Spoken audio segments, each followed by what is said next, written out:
I'm going to talk to economist Kevin Birn of IHS Markit about how Canadian oil might find its way over to Europe, perhaps displacing Russian oil, and if that's feasible at all. So, welcome to the interview, Kevin. Pleasure to be here. Now, look, there's been a lot of calls led by Alberta Premier Jason Kenney for Canada to increase its oil output and then displace Russian oil in Europe. And it seems to me that the most likely place for that extra supply would be from the oil sands. So walk us through this. How feasible is that? Well, it's a question of timing, isn't it? Right? We've got a crisis that's very rapidly continuing to escalate. The Russia, and let's not kid ourselves, Russia is an energy superpower. I usually dislike those kinds of words, but they're the second largest exporter of oil in the world. They represent 40% of the supply of gas into Europe. It's significant disruption that could come from this. For Canada, Canada's quite diverse in terms of the energy we produce and the crude oil we produce. We use everything from deep water offshore gravity-based structures off the Atlantic coast to the mega scale oil sands, mining operations, and unconventionals. They all have different lead time in terms of their ability to respond. You think about the best way to talk about this is let's talk about deep water offshore, right? These are large gravity based, so concrete, standing in the ocean structures. These do not materialize overnight. Similarly, the oil sands, you're looking at 2 to 3 year kind of construction builds to bring on, I'd say, meaningful new capacity. There's a lot of capacity in there, Markham, that can be ramped up. You and I could drive out there. We could go see the site. They can do things to optimize and push those volumes up. And we think that's what they're going to do over the next couple of years. And then there's the unconventional. Now, unconventional is the fast responder, the first one. You can think about a first responder. And they have the more ability to ramp up because when they drill a well, it's much more akin to what we think about traditional drilling rig kind of extraction. They have these high initial production curves. Most of the production comes within the first 24, 36 months.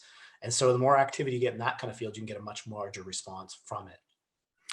Now that is more like the shale fields down in the U.S., like in the Bakken in North Dakota and the Permian Well, we have Basin them too, in right? Texas. We do have Bakken in Canada. We also have the Montney. We have Duvernay. We have fracking in the Cardium. Actually, almost everything is horizontal now because of the precision you get from it. So you can get right into the reservoir where you really need to get to through horizontal. Now, fracking is that extra stage of improving the access to the reservoir, really. Right. Okay. So what that basically means then is increasing the output of light sweet crude, correct? Correct. Now, how would that get to market? Is there pipeline capacity? Is there an opportunity to do a lot more oil by rail?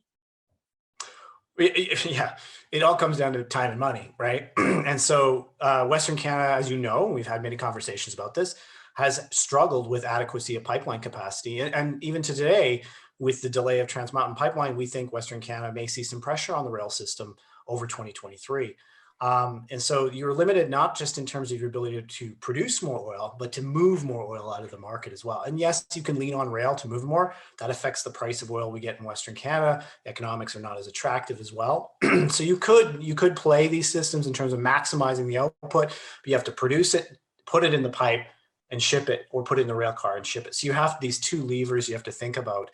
And so I would say right now, I would not see transportation as the constraint. It's the ability of the upstream to produce. It's really important to think about Western Canada in terms of it produces in a seasonal basis. So we have seasons when you think about the volumes available for export. So our high point is usually the winter, somewhere between December through to February period. It's a combination of things. First of all, you've got the ground being hard enough to get those drilling rigs out into the Montney and other regions where you need that harder, firmer ground to put this equipment up and drill it. So as they drill, they complete, that comes online in that February window. Oil sands also, this is usually the high point in the year. You have colder temperatures, which means they tend to run harder or as hard as they can to keep everything warm. These plants are made to run at full capacity. And because they're blending, you need more of this blending diluent agent to offset the temperature as well. So this usually is the high point. But as we move into late March, April, and May, that becomes the turnaround season. So you start moving into a little bit of the decline from the unconventionals that do fall off rapidly. And your oil sands start taking maintenance, and we lose very significant volumes for a period of time. 300,000, maybe a little bit more. So you get this seasonality. So in terms of the Western Canada's ability to be the ambulance responding to this issue, it's not going to be there in the immediate term. Certainly, the producers are going to do everything they can as these prices go up to maximize it, so they could contract their maintenance cycle. They could run at as high as they can run to maximize that output, and that's what the price of oil is telling them. Go get me more. Go drill more. I want that. But we still have to deal with the reality of that seasonal nature. And this Canada's ability to respond is really probably a longer term question. Well, let's address the longer term question then. The oil sands in particular. I mean, there's been some discussion about whether heavy crude can be processed in Europe. And let's say that bitumen and dilbit, when it was diluted, could make its way down to the U.S. Gulf Coast in Texas. Would it then be more likely to displace, say, light crude in the U.S., which then would be freed up to be shipped to Europe, or might be shipped to Europe itself, where those refineries that can process heavy would then refine it? There's a couple pieces there, Markham. Let me start by saying what we saw over the last decade is the boom in U.S. shale. The level and pace of growth that happened in the United States is just unprecedented.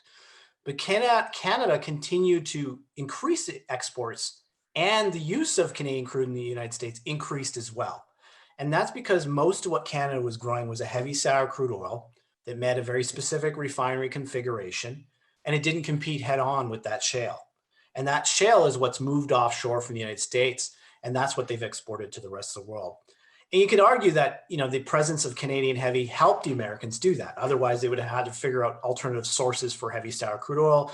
It could have affected some of the margin of the refineries, whatnot, and so forth. So in some senses, Canada has enabled that export potential from the United States. Now, could Canadian heavy crude oil make its way to Europe? Sure.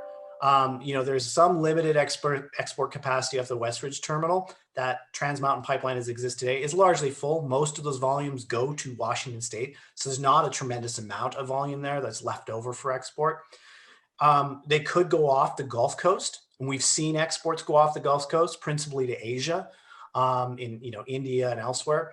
The way I think about the global oil markets, and people want to land a barrel mentally in Germany, in terms of we got to help them, we got to send a barrel to Germany.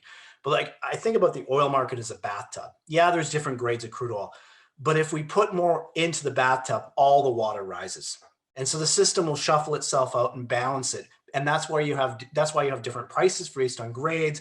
You have different needs and demands of refineries, different product demand that moves around the world. So if Canada produces more oil, if it goes to the United States, if it goes to Europe, it's secondary to the fact that that level of water comes up.